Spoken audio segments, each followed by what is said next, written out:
Governor? I will start that I have lived on the border for 50 blah blah years. and I wouldn't have guessed it. Grew up and then became a prosecutor there. And so I have lived on the border all of my life. And it has changed dramatically on how, the fence, what it was way back in the late 70s in El Paso, because I grew up in El Paso. They called it the tortilla curtain. And I thought, what in the world? But it was a chain link fence. What was a chain link fence going to do? Instead of creating some sort of a system, a process, but you're right. There are people in Washington, D.C. that do not have a clue, not a clue about what the border looks like on a day-to-day basis. They may come and visit, look one way, look the other way, and say, not bad, looks safe, gotta go. But to live here and understand what happens back and forth and the needs. When I have gone and traveled throughout the country, I'll ask people, close your eyes and tell me what you think New Mexico looks like. What do you think? And it's always cowboys, Indians, desert, and do I need a passport to get there? And those are American people living in the United States. And so there is a lack of understanding of not what they don't understand what the Sheriff's Department is going through. They don't understand what the Police Department is going through, Border Patrol is going through on a daily basis.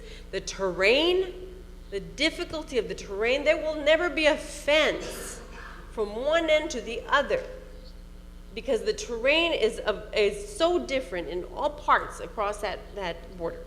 Plus, it doesn't keep people from coming back and forth.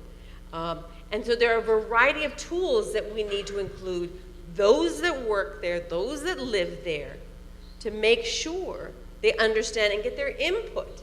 People who are, in Washington, D.C., sometimes, super smart people sometimes and really want to understand, but they don't come to the places where they spend more than a few hours.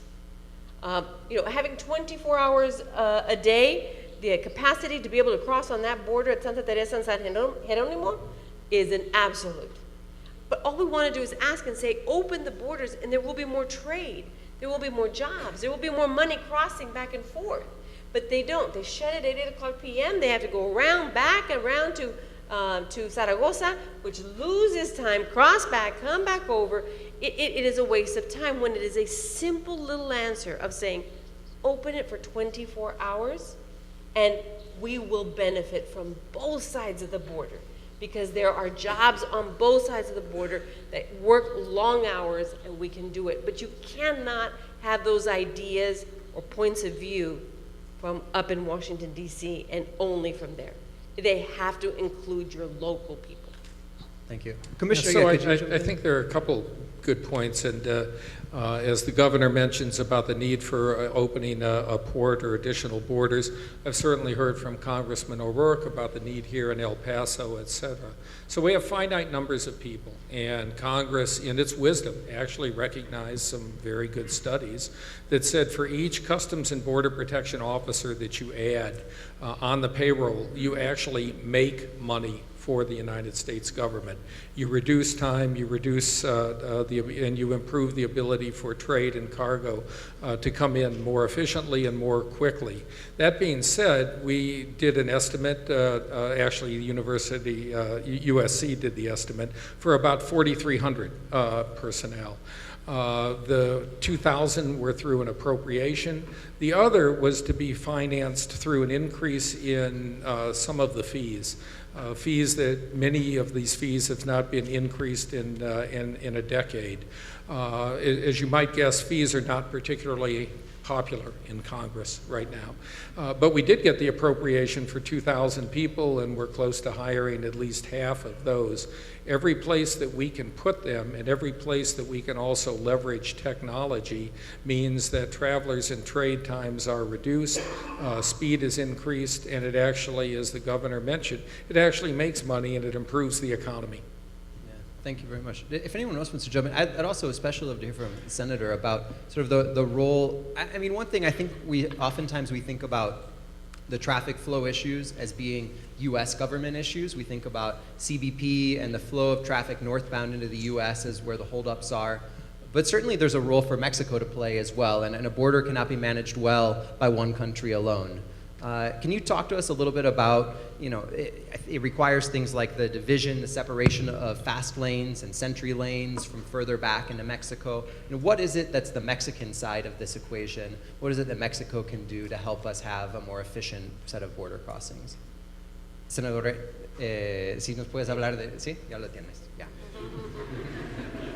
Bueno, en el gobierno mexicano se viene trabajando con el sistema de administración tributaria, precisamente en este flujo de traslado de mercancías, para que no sea tan tardado el tiempo, porque cada vez que un tráiler tiene tanto tiempo de espera para cruzar y este traslado de mercancías, se pierde dinero para ambos países.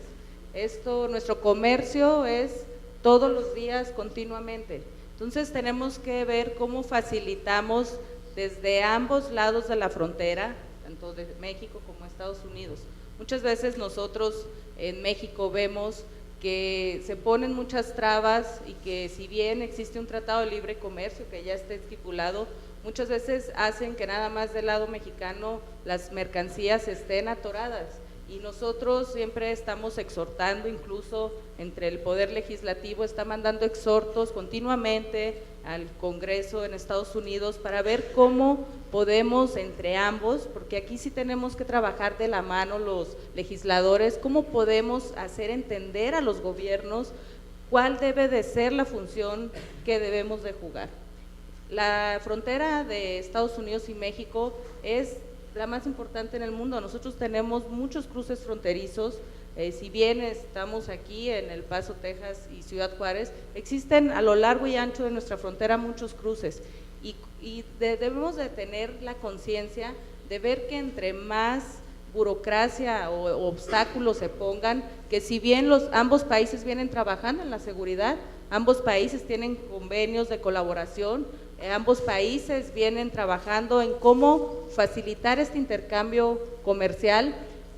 Cuando nosotros vemos que hay muchas trabas para poder cruzar nuestras mercancías, pues es precisamente cuando empieza a haber también este desánimo de cómo poder invertir más en Estados Unidos, pero también cómo más empresarios de aquí de Estados Unidos van e invierten a México.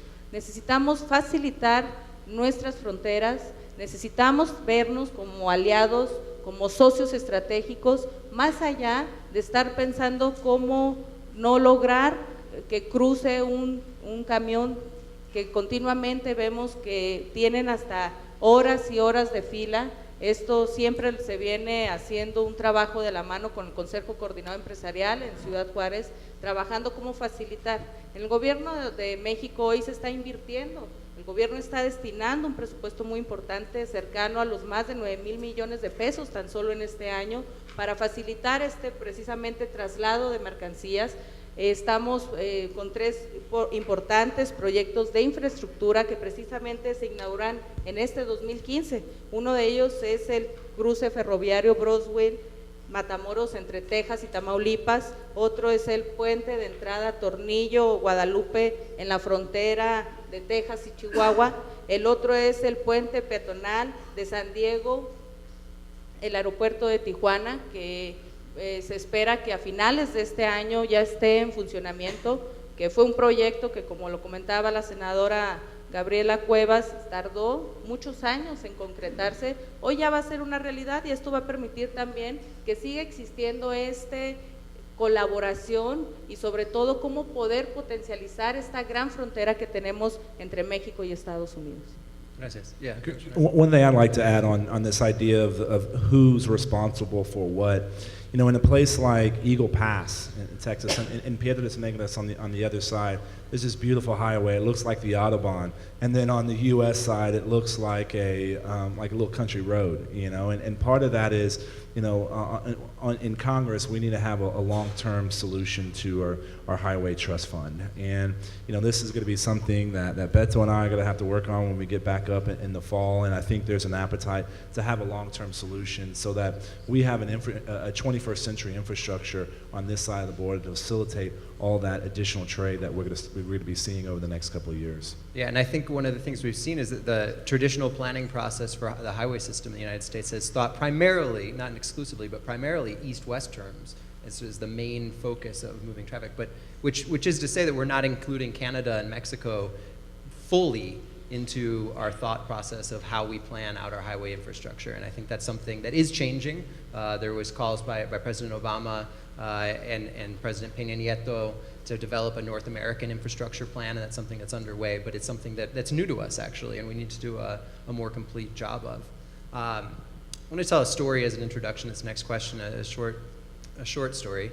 If you buy a Dell computer, and you go to a big box store, you go to Best Buy or something like that and buy the computer, it was probably made in China.